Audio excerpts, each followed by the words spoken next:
రేపు హైదరాబాద్ జగన్ వెళ్ళబోతున్నారండి. హైదరాబాద్ జగన్ వెళ్ళబోతున్నారు. 6 ఏళ్ల తర్వాత కోర్టు మెట్లు ఎక్కబోతున్నారు జగన్మోహన్ రెడ్డి గారు.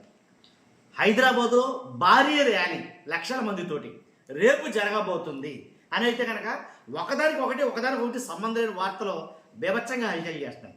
అసలు వాస్తవం ఏంటి? అది నిజంగా హైదరాబాద్ వెళ్తున్నాడు ఆయన జగన్ గారు? ఎందుకు వెళ్తున్నారు, ఏంటి, దేని గురించి అనే దాని గురించి మనం మాట్లాడుకుందాం. ఒక్కొక్కరు ఒక్కొక్క రకంగా మాట్లాడతారో మనం వాస్తవం ఏంటో నిజంగా చెప్దాం. ఫస్ట్ కనుక నాకు మోటివేషన్ ఉంటుంది, ఫస్ట్ లైక్ చేయండి. ఈ ఇన్ఫర్మేషన్ ఎక్కువ మంది చేరాలంటే మీరు ఖచ్చితంగా మీ బాయ్స్ ఏంటంటే లైక్ చేయండి. కొత్తగా మన ఛానల్ చూస్తే పక్కగా సబ్స్క్రైబ్ చేయండి. మీ అమూల్యమైన అభిప్రాయాన్ని కామెంట్ రూపంలో తెలియజేయండి. హైదరాబాద్లో జగన్ వెళ్తున్నారు అనగానే ఫస్ట్ చెప్పింది ఏంటంటే కనుక లక్షల మందితో భారీ ర్యాలీ ఉండబోతుంది అని అన్నారు. జగన్ గారు పర్యటన నిమిత్తం వెళ్ళట్లేదండి, కోర్టుకు వెళ్తున్నారు ఆయన యాక్చువల్గా. ఎందుకంటే ఏదైతే ఆయన మీద పెట్టినటువంటి అక్రమ ఆస్తుల కేసు ఉందో దాని నిమిత్తం కోర్టుకు వెళ్తున్నారు అని ఒకరు చెప్తా ఉంటే ఇంకొకరు ఏమన్నారంటే ఏదైతే అక్రమాస్తులు అదే కేసులో సిబిఐ కోర్టు ఇంతకు ముందు జగన్ గారు లండన్ పర్యటనకి వెళ్ళారు కదా, ఆ లండన్ పర్యటనకి వెళ్ళినప్పుడు ఆయన ఇచ్చిన ఫోన్ నెంబర్ ఏదో ఆయనది కాదు, వేరే తప్పుడు ఫోన్ నెంబర్ ఇచ్చారు. దానివల్ల మేము 3 సార్లు ఫోన్ చేస్తాం, ఆయన లిఫ్ట్ చేయలేదు, ఆ ఫోన్ నెంబర్ జగన్ గారిది కాదు కాబట్టి ఒక పిటిషన్ అయితే కనుక దాఖలు చేసేసారు ఒక మేము సిబిఐ కోర్టులో. కాబట్టి జగన్ గారు ఇలా చేశారని చెప్పి వెంటనే ఆయన వచ్చిన తర్వాత అది హీరింగ్ కూడా వచ్చింది నాకు తెలిసి. వస్తే చెప్పింది ఏంటంటే కనుక ఆల్రెడీ జగన్ గారే వచ్చేసారు కదండి, ఇంకా ఆ కేసుతో ఆ కోర్టు దాంతో పని ఉంది ఆ పిటిషన్ తోటి అంటే కోర్టు కొట్టేసింది. ఇది జరిగింది. రేపు ఎందుకు వెళ్తున్నారు అని అంటే కనుక వచ్చిన తర్వాత కనపడాలి కాబట్టి, తర్వాత జగన్ గారు ఒక వాయిదా నిమిత్తం ఖచ్చితంగా వెళ్ళాలి కాబట్టి ఇంతకు ముందు అయితే కనుక వ్యక్తిగత హాజరు నుంచి మినహాయింపునిచ్చేది కోర్టు. ఎందుకంటే జగన్ గారు అంటే జనం బీభత్సంగా ఉంటారు, పైగా అందులో ముఖ్యమంత్రి గారు కాబట్టి ముఖ్యమంత్రిగా ఉన్నంత కాలం ఆయనకైతే కనుక వ్యక్తిగత హాజరు నుంచి దాని నుంచి కనుక మినహాయింపునేది ఇచ్చింది. కానీ ఇప్పుడు అలా కాదు, ఆయన సీఎం కాదు కాబట్టి ఇక వ్యక్తిగత హాజరు నుంచి మినహాయింపు తీసేయండి అని వాళ్ళు అడిగితే ఆ మినహాయింపు తీసేశారు. కానీ ఖచ్చితంగా మీరు వ్యక్తిగతంగా హాజరవ్వాలని కోర్టు అయితే కనుక అడగడం జరిగింది. ఈయన ఏం చెప్పారంటే 21వ తారీఖు లోపు నేను వస్తాను ఖచ్చితంగా అనేది చెప్పడం జరిగింది జగన్ గారు. జరిగితే ఇదంతా ఒక ఎత్తు అయితే కనుక బయట జరుగుతున్న ప్రాపకాండా ఒక ఎత్తు. బయట వేరే సీరియల్ రన్ అవుతుంది.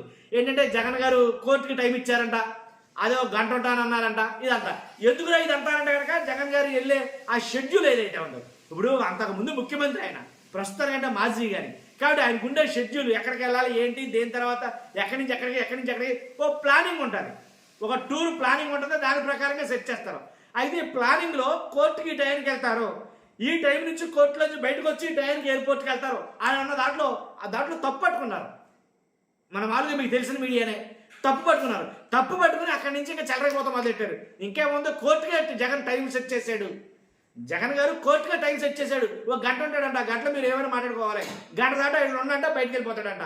ఇలా ఒక ప్రాపకాండా అయితే కనుక క్రియేట్ చేశారు.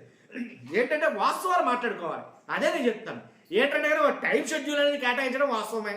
దాంట్లో ఈ టైం నుంచి ఒకవేళ ఉండాల్సి వస్తే ఇంకో గంట కష్టం ఉండాల్సి వస్తుంది, దాంట్లో తప్పే ఉంది, అవసరమైతే షెడ్యూల్ క్యాన్సిల్ చేసుకుంటారు, వేరే షెడ్యూల్ ప్రిపేర్ చేసుకుంటారు. ఇప్పుడు మనకు వచ్చిన నష్టమే ఉంది, ఇప్పుడు దీంట్లో పెద్ద కంపెనీ ముగిపోయే పనే ఉంది లేదు కదా. కాబట్టి ఆయన ఎయిర్పోర్ట్కి వెళ్ళి రేపు ఉదయం అంటే విజయవాడ నుంచి ఉదయం బేగంపేట ఎయిర్పోర్ట్కి ఈయన వెళ్ళిన తర్వాత నాంపల్లి కోర్టులో హాజరవుతారు. అనంతరం లోటస్ పాండ్లో నివాసానికి వెళ్ళడానికి ఆయన మళ్ళీ ఎయిర్పోర్ట్కి వెళ్తాడు. ఇంచుమించుగా ఇది నేను అనేది ఏంటంటే మెయిన్ ఆసక్తికర సన్నివేశం ఏంటంటే 6 ఏళ్ల తర్వాత 6 years తర్వాత ఆయన కోర్టుకి వెళ్తాడు. కాకపోతే యాక్చువల్గా ఆయన కోర్టుకి వెళ్ళకుండానే నేను ఆన్లైన్లో హాజరవుతాను లేదా నా తరపు లాయర్ వస్తారని చెప్పాడు, కానీ వాళ్ళు వాటిని యాక్సెప్ట్ చేయలే. ఇప్పుడు ఇక్కడ మెయిన్ ఇష్యూ ఏంటంటే జగన్ గారు వెళ్తే జనం వస్తారు, జనం వస్తే అక్కడ చాలా మటుకు భద్రతా సిబ్బంది లోపం ఏర్పడుతుంది, తర్వాత ఏదైతే ట్రాఫిక్ జామ్ అని ఇవన్నీ చాలా రిస్కులు ఉంటాయి అని అనేది చెప్పారు. అది ముఖ్యమంత్రిగా ఉన్నప్పుడు ఇప్పుడు ఎందుకు ఉంటాయి అనేది వాళ్ళ ప్రశ్న. నాకు తెలిసి రేపు కూడా అంతే ఎత్తున జనం అయితే ఉంటారు అక్కడ. నాకు తెలిసి చెప్తున్నారు ఇప్పుడు అంతే భారీగా అక్కడ జనం అయితే ఉంటారో, కానీ ఆ జనాన్ని కంట్రోల్ చేయడం ఇబ్బంది అవుతుంది. అది ఆంధ్రప్రదేశా లేకపోతే హైదరాబాదా అనేది జగన్ గారికి అయితే ఉండదు అనేది నా ఆలోచన, నా ఇంటర్ప్రిటేషన్ ఇది. కాబట్టి ఖచ్చితంగా ఇలా జరగవచ్చు అని అయితే నేను అనుకుంటాను. ఎందుకంటే హైదరాబాద్లో నాకు అంతే అభిమానులు ఉన్నారు నాకు తెలిసి. కాబట్టి రేపు పొద్దుట అంతే ఎత్తున కోర్టు ప్రాంగణానికి జనం చేరుకోవచ్చు. కాబట్టి నాకు తెలిసి ఇది రేపు వెళ్ళిన తర్వాత కూడా అదే అడుగుతారేమో జగన్ గారు కోర్టును, జడ్జి గారిని కూడా జగన్ గారు అదే అడుగుతారేమో. ఎందుకంటే నేను రావాలంటే చాలా ప్రయాసం కోర్టు రావాలి, నేను ఇక్కడికి వస్తే ఇన్ని రకాలైన ఇబ్బందులు అనేది చెప్పొచ్చు నాకు తెలిసి. కాబట్టి చూద్దాం ఏం జరుగుతుంది ఏంటనేది. మరలా వ్యక్తిగత ఆధార్ నుంచి నాకు మినహాయింపు ఇవ్వండి అనే జగన్ గారు అడగరా అనేది పెద్ద ఆలోచించాల్సిన విషయమే. ఇదంతా ఒక ఎత్తు అయితే బయట జరుగుతున్న ప్రచారం ఇంకొక ఎత్తు ఏంటంటే కదా జగన్ గారు టైం ఇచ్చారంట కోర్టుకి, ఆ టైం లోపల ముగించేయాలంట. ఈ రకమైనటువంటి ప్రచారం అయితే జరుగుతుంది. కాకపోతే జగన్ గారు కోర్టుకి వెళ్తే సంతోషపడే వాళ్ళు చాలా మంది ఉన్నారు నిజంగా. రేపు నిజంగా ఏళ్ళేసుకుని చప్పలు కొట్టేసి చక్కలు గుద్దేసుకుని పండగ చేసేసుకునే వాళ్ళు చాలా మంది ఉన్నారు. ఏంటంటే జగన్ కోర్టుకు రాడు అని జగన్ కోర్టుకు రాడు అని జపం చేసిన వాళ్ళు నేను చాలా మంది చూసా మీడియాలోనే. కాబట్టి వస్తున్నారంటే వాళ్ళ హ్యాపీనెస్సే వేరు. జగన్ గారు వెళ్తున్నది ఒక విధానం.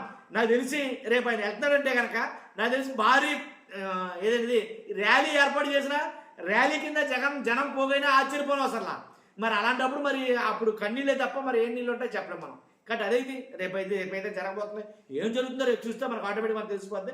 ఫస్ట్ అయితే లైక్ చేయండి, కొత్తగా మన ఛానల్ పక్కాగా సబ్స్క్రైబ్ చేయండి. మీ అమూల్యమైన అభిప్రాయం కామెంట్ రూపంలో చేయండి. Thank you.